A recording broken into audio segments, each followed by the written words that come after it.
साथ इस वक्त एसपी बघेल जुड़ रहे हैं, जो कि करहल से अखिलेश यादव को चुनौती दे रहे हैं। बघेल साहब, बहुत स्वागत है आपका। ये नया हंगामा खड़ा हो गया और कहा जा रहा है आप लोग चुनाव हार रहे हैं, इसलिए ईवीएम से छेड़छाड़ कर रहे हैं। देखिए, मैं अभी अपने जीवन में राजनीतिक लफाजी वाला कोई बयान नहीं देता हूँ। जो दर्शक आपके इस महत्वपूर्ण चैनल से सुन रहे हो, उनको मैं बताना चाहूंगा कि 1998 में जब मैं पहली बार एमपी बना था, भारतीय जनता पार्टी की सरकार थी, और दोबारा में जीता, मैं सपा जीता, तब भाजपा की सरकार थी। तीसरी बार जीता तो संयुक्त से मेरी सरकार थी। फिर मैं जीता तो 12 में जीता कुंडला से, ठीक है ना। अभी मैं जीता तो चलो सरकार थी। मैं केवल एक बात कहना चाहूंगा कि 98-99 में बैलेट से चुनाव थे, 2004 से ये शुरू हुआ है ईवीएम मशीन। अगर सरकारों के हाथ में सरकार बनाना होता तो सरकारें कभी जाती नहीं।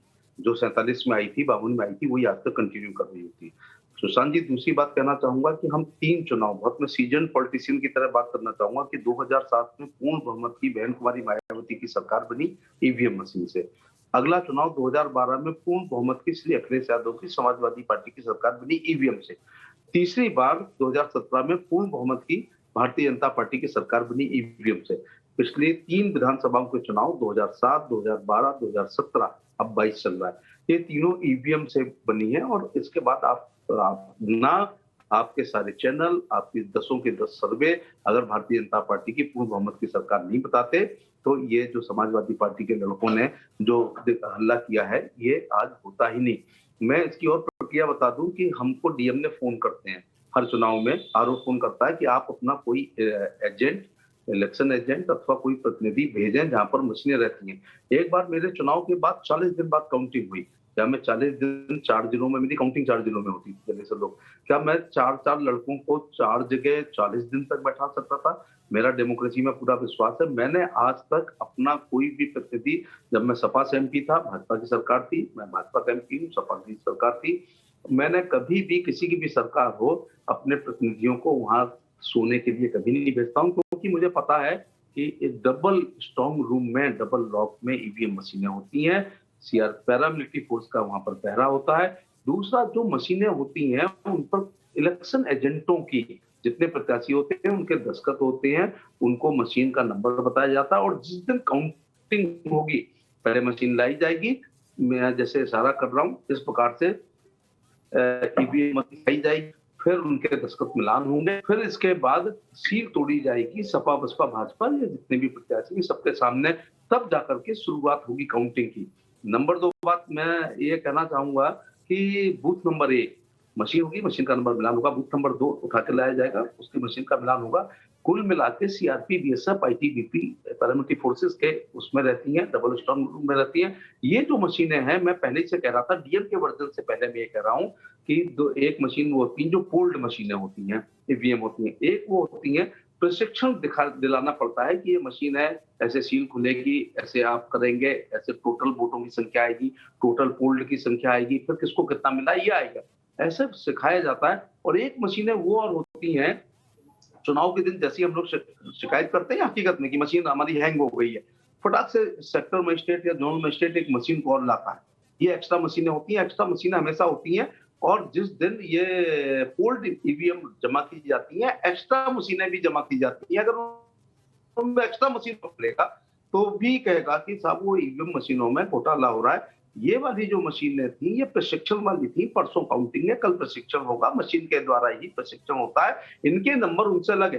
जिलाधिकारी ने यह और किया है कि सभी प्रत्याशियों को बुलाया है, पार्टी अध्यक्षों को बुलाया है कि आप अपनी मशीनों को वो देखें, उनका सीरियल नंबर देखें, वही मिलती है। ये मशीन ईवीएम जो है, ये उनसे मैच नहीं कर रही। टोटल 20 मशीनें हैं। अगर ये 1-1 हजार के बूथ हैं और मान लो 60% पोलिंग हुई, तो 6000 मतों की वाली बात हो रही है। और देश में से कहा जा रहा है जैसे सारी यूपी की मशीनों को बदल दी, ईवीएम मशीनों को बदल दिया गया। बघेल साहब, पहले तो मैं आपका शुक्रिया करूंगा कि आपने बहुत विस्तार से और डिटेल में दर्शकों को समझा दिया कि क्यों ईवीएम में गड़बड़ी की गुंजाइश नहीं है। और सबसे बड़ी बात जो आपने कह दी कि हर पोलिंग एजेंट का, हर पार्टी के पोलिंग एजेंट का दस्तखत होता है, वो तो फर्जी नहीं हो जाएगा ना। जी जी, आप कुछ कह रहे हैं जी। अब अगर आज सरकार कुछ मशीनें भेज रही हैं, तो सपा के इलेक्शन एजेंट का, पोलिंग एजेंट, सॉरी काउंट उसका, वो बूथ का जो है हमारा इलेक्शन एजेंट नहीं कहते, एजेंट कहते हैं। पोलिंग एजेंट भाजपा और फलानी फलानी सीपीआई सीपीएम के कोई कैसे बना लेगा। नंबर 2 बात मैं अपना ये बताऊं कि इस समय भी मेरी सरकार है तो मैंने नहीं भेजा, क्योंकि सीसीटीवी होता है, वहां पर सब लोग रहते हैं। मैं कभी किसी चुनाव में, मैं जितने चुनाव जीता हूं उतने, लेकिन मैं कभी वहां पर 10-10 दिन के लिए, जिसका फर्स्ट राउंड में हो गया होगा वो तो 40 दिन बाद, 30 दिन बाद, 30 तक लेटेंगे वो लोग वहां पर। क्यों?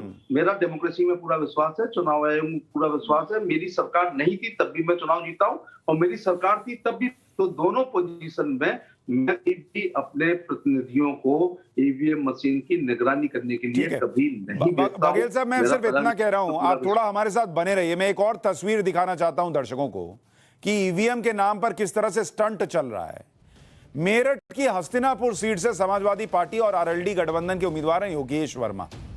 वो ईवीएम की निगरानी में लगे हुए हैं, गाड़ी के ऊपर चढ़ गए हैं, एक बाइनोकुलर ले लिया, दूरबीन ले लिया और उससे ईवीएम पर नजर रख रहे हैं। ये कह रहे हैं अपने समर्थकों के साथ योगेश वर्मा ने स्ट्रांग रूम के बाहर ही ये डेरा डाल दिया है, इसको शूट भी करा लिया कि मैं जो है दूरबीन से नजर रख रहा हूं। अब ये तमाशा नहीं है तो क्या है, मुझे बताइए। हर बार बतौर लोकतंत्र के साथ जो ये खिलवाड़ होता है वो सबसे बड़ा प्रश्न है। और एक प्रश्न जो मैं बार बार उठाता हूं, और अभी बघेल साहब भी कह रहे थे कि अगर इतना आसान होता कि आप जो है वो चुनाव में हेरफेर कर सकते, तो फिर नरेंद्र मोदी के लिए एक तरफ कहा जाता है कि वो हार रहे थे, इतनी बुरी हालत थी कि उनको लास्ट में प्रचार करना पड़ गया। अरे भाई, जब ये तय ही था कि ईवीएम में छेड़छाड़ कर लेंगे तो फिर इसकी कोई जरूरत ही नहीं थी, फिर करते ही नहीं। बघेल साहब, अच्छा उनका नेटवर्क चला गया है, एक बार फिर उनके पास चलेंगे। लेकिन इन बातों को समझना चाहिए कि क्यों नेता इस तरीके से देश में एक सिस्टम बना हुआ है उसको लेकर भ्रम फैलाते हैं। अखिलेश की बेचैनी को एग्जिट पोल के रिजल्ट से समझा जा सकता है। एग्जिट पोल के मुताबिक बीजेपी की जीत के 2 फैक्टर हैं, पहला महिला वोट और दूसरा ग्रामीण वोट। एग्जिट पोल में उत्तर प्रदेश में महिलाओं की पहली पसंद बीजेपी बताई जा रही।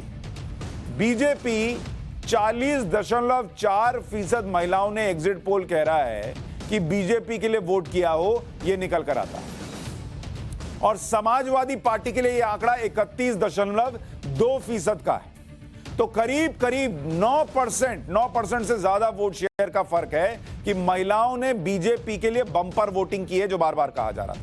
बीएसपी के लिए 5%, कांग्रेस के लिए 16.5% और अन्य को करीब करीब 7%। तो यह बहुत इंपॉर्टेंट आंकड़ा है, क्योंकि इस चुनाव में बार बार यह कहा गया कि लॉ एंड ऑर्डर बड़ा मुद्दा है, लॉ एंड ऑर्डर। और इसीलिए अगर महिलाएं बीजेपी के लिए वोट कर रही हैं तो यह बड़ा इंपॉर्टेंट हो जाता है। बघेल साहब हमारे साथ एक बार फिर से जुड़ गए हैं। बघेल साहब, मुझे चूंकि आप खुद कह रहे थे कि सारे एग्जिट पोल बीजेपी की जीत दिखा रहे हैं, इसलिए अखिलेश यादव बौखलाए हुए, और मुझे उम्मीद है कि आपको इन एग्जिट पोल्स पे भरोसा भी होगा, क्योंकि आपकी सरकार बनती दिख रही है यूपी में।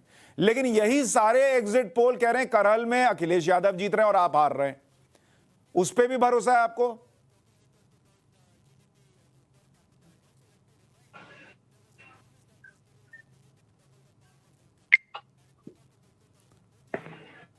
बघेल साहब, आप मुझे सुन पा रहे हैं?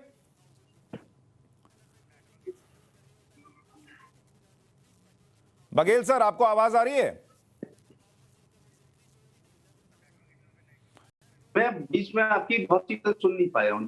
मैं ये पूछ रहा था कि अगर बीजेपी को इन एग्जिट पोल्स के नतीजों पर भरोसा है तो फिर यही सारे एग्जिट पोल कह रहे हैं कि करहल में अखिलेश यादव जीत रहे हैं और आप हार रहे हैं, क्या उस पर भी भरोसा है? जो भी जनादेश है वो हमें स्वीकार होगा। एक गांव में कहावत है, नाई नाई कितने बाल, तो वो कहते हैं अभी आने वाले हैं। तो परसों इस समय तक सारी पिक्चर क्लियर हो जाएगी। भारतीय जनता पार्टी की सरकार बन रही है, पार्टी फर्स्ट है, इंडिविजुअल में सेकंड हूँ। Nation first, party second, individual third. तो भारतीय जनता पार्टी की सरकार बन रही है, मेरा 90% मेरे लिए अच्छी बात है। दूसरी बात मैं ये कहना चाहूंगा कि 4-5 चीजें ऐसी हैं जो अखिलेश यादव की हार को उन्होंने स्वीकार किया है। जैसे उन्होंने कहा था वो चुनाव में 40 दिन बाद आएंगे, तो उनको 6वें दिन आना पड़ा। फिर ताज्जुब जब हुआ जब 18 को प्रचार भत्ता 17 को आए और पिताजी को साथ में लेकर के, बीमार पिता को, तो ये घबराहट का प्रतीक है। तीसरा उन्होंने कहा था कार्यकर्ता चुनाव लड़ेंगे, तो घर के 6 लोगों को मैंने खूंटे से बांध के रखा था करहल में। डिम्पल यादव, अक्षय यादव, धर्मेंद्र यादव, रामगोपाल यादव, शिवपाल यादव, तेज प्रताप यादव, इस सभी सांसदों को ले रहा हूँ। ये 3 राउंड में कहीं जा नहीं पाए। अगर एक दिन में 4 सभा करते हेलीकॉप्टर, एक दिन में क्विज करते, ये 15 दिन में लगभग 280 सीटें करते, जो मैंने कोई दिया, तो उसमें मैं सफल हुआ। तीसरी बात है कि चुनाव में हार से बचने के लिए कई बार प्रत्याशी की हत्या कराने का प्रयास किया जा सकता है, जिससे 6 महीने के लिए इलेक्शन टल जाए। तो क्योंकि दूसरा एसपी सिंह बघेल अभी वर्मा जी ने बनाया नहीं है जो इनको टक्कर दे सके। चौथी बात मैं ये कहना चाहूंगा कि जो कहते हैं कि 1.5 लाख से जीत रहे हैं, ऐसे लोग अपने घर के बीबी से वोट नहीं मंगवाते हैं। तो मेरा जो भी जनादेश करहल का होगा, अगर एग्जिट पोल सभी हमको नहीं जिता रहे हैं, मेरे को सब चीजें स्वीकार हैं, लेकिन मैं मुख्य रूप से कहना चाहूंगा 2009 की अगर कोई आपके पास विजुअल हो, क्योंकि आपका टाइम नाउ बहुत पुराना है, 2009 के उपचुनाव का फिरोजाबाद का एक ऐसा ही सीन दिखाइएगा कि इलेक्शन के दिन पोल्ड ईवीएम जमा हो गई। फिर क्या थी जो एक्स्ट्रा थी, एक सेक्टर मजिस्ट्रेट बेवकूफी का काम ये किया कि मोटरसाइकिल की डिग्गी में मशीनों को जमा करने जा रहा था। राजभवन ने इतना हंगामा किया कि वहां 50,000 लोग इकट्ठे हो गए, और ये हुआ जब समाजवादी पार्टी की सरकार थी उन दिनों, नहीं कांग्रेस की सरकार थी, उधर समाजवादी पार्टी की सरकार थी। तो उनको ये लगा कि कहीं ऐसा ना हो कि ये सब हो रहा है, और बाद में राजभवन जीते। डिम्पल यादव से 90,000 वोटों से वो जीते, लेकिन अपनी जेब पटाने के लिए कहीं मैं हार ना जाऊं, इससे भी बड़ा जो बनारस में हंगामा हो रहा है वो राजभवन। ठीक है, और देखिए इसमें ज्यादा वक्त है भी नहीं, करीब 35-36 घंटे बचे हैं बघेल साहब, सबको पता चल जाएगा क्या है। बस मैं नेताओं से ये उम्मीद करता हूं, जैसे आप कह रहे हैं कि कुछ भी हो जाए, मेरा लोकतंत्र में विश्वास है, मैं तो किसी को नहीं भेजता नजर रखने के लिए, वैसे ही नेताओं में होना चाहिए, क्योंकि एक बार हर बार ये लिटमस टेस्ट ईवीएम पार कर चुका है। सबको हैक करने के लिए भी बुलाया गया, कोई नहीं आया, तो ये तमाशा बंद होना चाहिए। 2017, 2014, 2019, 2022 इतने चुनाव लड़ा हूं और जीता हूं। मैं कभी किसी को वहां नहीं लटाता हूं कि फालतू में 15 दिन के लिए वो लेटेंगे। और एक अफवाह होती है, बिजली उड़ा दी जाती है, ये हो जाता है, वो हो जाता है। क्या अगर हम लोग सरकार ईवीएम से बनाते हैं तो मध्य प्रदेश में बुरी थी, मध्य प्रदेश में बनाना, राजस्थान में बनाना या पंजाब में।